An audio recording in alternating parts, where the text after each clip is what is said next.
Alright, welcome everybody to one of my brain fart videos, and in this one I'm going to take you over a very important point that a lot of people forget to tell you when you want to start with airsoft. Now, I'm not going to tell you what rifle you have to buy or what type of rifle you have to find. No, I'm going to take you over a point that is very important to keep playing and don't get frustrated on the field. So the start of the story, we're not going to start with FPS, joule, meter per second or any other measurement thing that you use in your country. No, we're going to start off with the distance. And not just any distance, we're going to start off with the effective range of your rifle.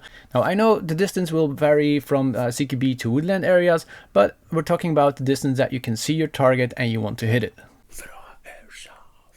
Well, actually, to start off the story, we need a graph. And we're going to start with a simple XY graph. And on the dy, we have the distance. And on the y-axis, we will put the difficulty.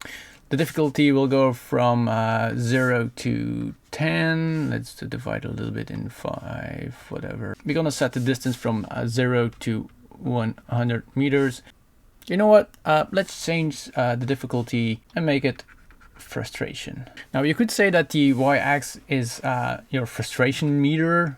Maybe it's better if we mark it with a meter. This is your needle, and this is a 0, this is 10. And if your meter moves up to the 10, you're really frustrated. So important, the 100 meters are the real 100 meters, not just airsoft meters. And at the graph, we will set our distance at 30 meters. Now, 30 meters is our hotspot. That's where we want to be. So now we can add our graph. So it starts up high, it goes low, and it goes up.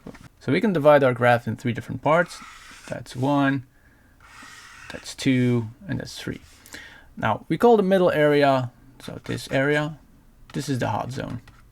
This is not the hot spot, but this is the hot zone. So let's continue with the left part of the graph. Now, the left part of the graph, we're talking about distances between 0 and 20 meters.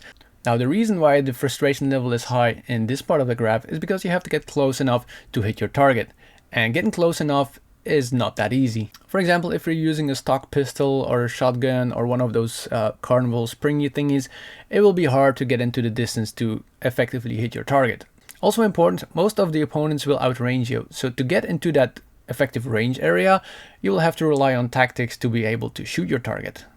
Now, if you move over to the other side of the graph, tactics doesn't matter that much anymore, because in most of the times you will outrange the other guys in the field. What's getting more frustrating is the technical problems that you can have while trying to hit somebody. And the longer the distance, the bigger the problems will be. Now, you have to calculate for wind. You'll have to calculate the speed that the guy is running. You will have to take your drop in account. You will have to have a good hop. So many things that can go wrong with your rifle or your shooting technique. So many things that can go wrong if you want to hit a guy.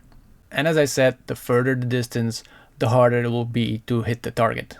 If you move over to the far right of the graph, the 100 meter range, you will notice that to control those difficulties, it will be very hard. 1, it will cost you a lot of money. 2, you will need some know-how to know what you're doing. And 3, you will need the experience to know what your BB will be doing if you're shooting a light object. So in this case, a longer range is not always better. It's the effective range that you want to hit a target that's very important. Maybe it's also good to tell you the difference between the range of a rifle and the effective range of your rifle. Now, consider this is you. And you want to shoot your rifle. Let's take your rifle. This is the distance that you're shooting at. And this is your target. And your target is about 20 to 30 centimeters high. That's your man size torso thingy where you're shooting at. Your effective range is the range that you're sure if you're shooting at a target that you'll hit it. Range of your rifle is everything over that, but that your BB is not really effective. It's not going where you want it to be. There is a lot of drop on it. And yes, you can still hit the person on your range, but it will be not effective. So if you go to a store to buy your first rifle, ask for the effective range of that rifle, not just the range of a rifle. So it's important for a starter airsofter to find a rifle within the hot zone. Let's call this the beginner zone, beginner, whatever. What means is that your effective range will be around 30 meters, but it also means that you will have to adopt a playstyle around that 30 meters. And if you want to buy a very expensive rifle with an effective range over the 100 meters, you still have to try to get your frustration meter as low as possible. And it will mean that you'll have to play in that 20 to 40 meter range to get your shots. And trying to get that frustration meter as low as possible will keep you having more fun during a game and will keep you in the game much longer. What the graph doesn't say is what type or what brand you have to buy. There are so many different systems out there, and it's very hard to explain every advantage of disadvantage of every rifle here in this video. You got rifles, you got shotguns, you got snipers, you got DMRs. There are so many different systems out there that it's very hard to tell you what to buy. But if you want my opinion, try an AEG with an effective range of 30 meters. Go to your local store, ask them what they got in store for you, choose one that you like, and go to a field. Now, important, airsoft is all about fun and keeping it fun for everybody around you. As a starter, there are already a lot of things coming your way, so it's important to get that frustration level as low as possible. So if you got any questions or remarks, just post them in the comment section or find me on Facebook and Instagram to start a conversation with me about this. I really like to talk about it, discuss about it, and see what your opinion is about it. And for this, I will be wishing you the best, and I'll see you all in the next one. Bye.